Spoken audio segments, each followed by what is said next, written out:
మన ప్రభు అయిన యేసుక్రీస్తు నామములో మీ అందరికీ శుభములు తెలియజేయచూ ఉన్నాను. నిర్గమాకాండము 10వ అధ్యాయము 9వ వచనము.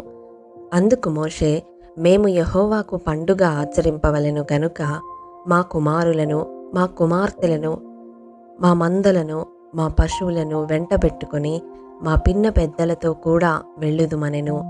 ప్రియ దైవజనమా, దేవుని సేవించడానికి ఎవరెవరు వెళ్ళుదురని మోషే అహరోన్లను ఫరో అడిగినప్పుడు వారు వారి సంపదతో పాటు పిన్న పెద్దలతో కూడా వెళ్ళుదమన్నారు.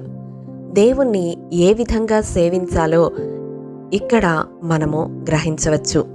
కుటుంబ సమేతముగా మనకు కలిగి ఉన్న వాటన్నిటితో దేవుణ్ణి సేవించబద్ధులమై ఉన్నాము అని ఇక్కడ దేవుడు మనకు పరోక్షముగా తెలియజేస్తూ ఉన్నాడు. అవును ప్రియ దైవజనమా, యెహోషువ కూడా 24వ అధ్యాయం 15వ వచనంలో నేనును నా ఇంటి వారును యెహోవాను సేవించెదము అని అంటూ ఉన్నాడు.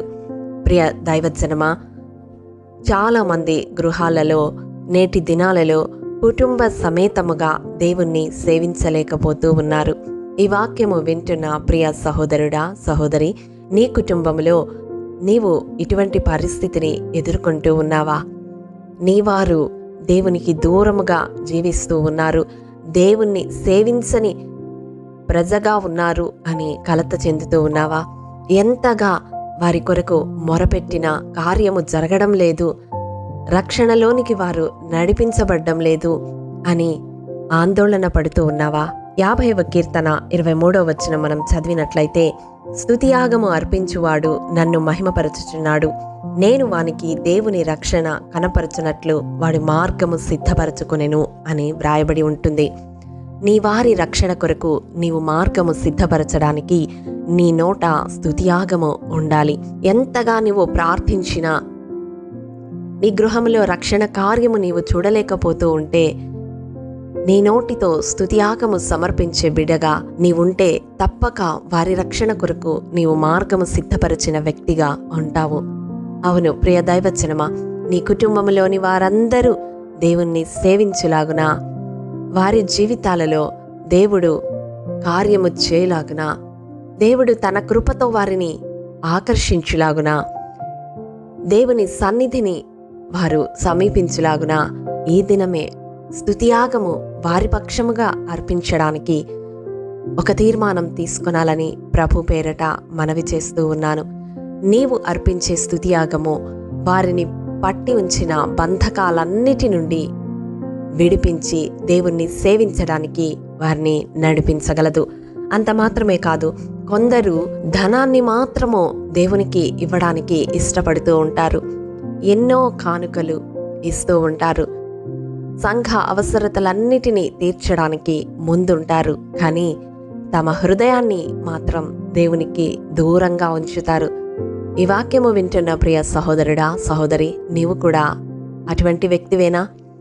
దేవుడు నీ ధనాన్ని కోరుకోవడం లేదు, నీకు కలిగి ఉన్న వాటన్నిటితో నీవు సేవించాలి. కానీ మొదటగా దేవుడు కోరేది సామెతల గ్రంథం 23వ అధ్యాయం 26వ వచనం ప్రకారం నీ హృదయాన్ని దేవునికి ఇవ్వకుండా నీ దగ్గర సంపద ఉంది కదా అని దేవునికి ఇవ్వజూపితే అది దేవునికి అంగీకారము కాదు.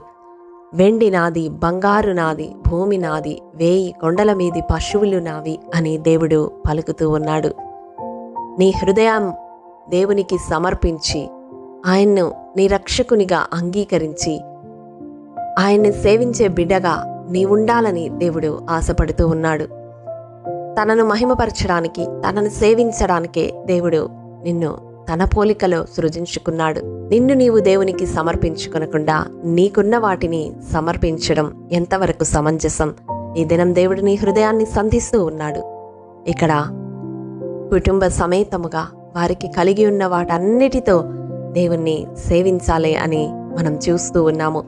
కానీ నీవు దేవునికి దూరముగా ఉంటూ నీకున్న వాటిని దేవునికి అర్పించే వ్యక్తిగా ఉంటే అది దేవునికి అంగీకారము కాదని మరొక్కసారి ప్రభు పేరట తెలియజేస్తా ఉన్నాను. ఈ దినమే యేసయ్యను ప్రభు అని నీ సొంత రక్షకునిగా నీ నోటితో ఒప్పుకొని నీ హృదయంలో ఆహ్వానించి నిన్ను నీవు సజీవ యాగముగా దేవునికి సమర్పించుకొనాలని ప్రభు పేరట మనవి చేస్తూ ఉన్నాను.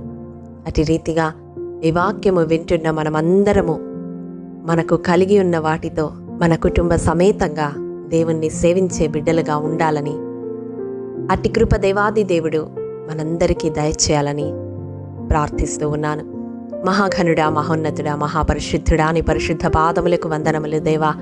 విత్తబడిన వాక్యమును ప్రతి హృదయములో నూరంతలుగా ఫలింపచేయండి నాయన. ప్రతి ఒక్కరూ వారి కుటుంబముతో సహా వారికి కలిగి ఉన్న వాటన్నిటితో నేను సేవించే భాగ్యమును దయచేయండి.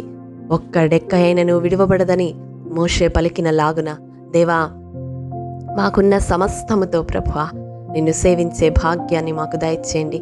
మా కుటుంబాలలో ఎవరైనా ఇంకా నీకు దూరముగా జీవిస్తూ ఉన్నట్లయితే అటు ప్రతి ఒక్కరిని నీ కృపతో ఆకర్షించుకునండి దేవా.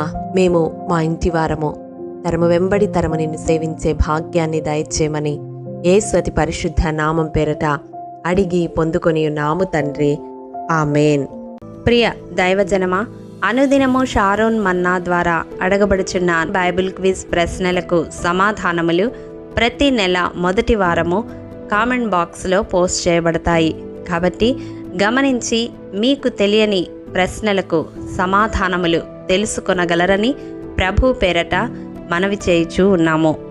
ప్రియ దైవజనమా, ఈ దినం బైబిల్ క్విజ్ ప్రశ్న: అంజూరపు కొమ్మ లేతదై చిగురించినప్పుడు ఏ కాలము సమీపముగా ఉండును? ప్రియ దైవజనమా, ఈ దినము జన్మదినము, వివాహ దినము జరుపుకుంటున్న వారికి షారోన్ గ్రూప్ తరపున హృదయపూర్వక శుభాకాంక్షలు తెలియజేయుచూ ఉన్నాము. దేవుడు శ్రేయస్కరమైన ఆశీర్వాదములతో ఈ సంవత్సరాది నుండి సంవత్సరాంతము వరకు మిమ్ములను నింపాలని ప్రార్థిస్తూ ఉన్నాము. ఆమేన్.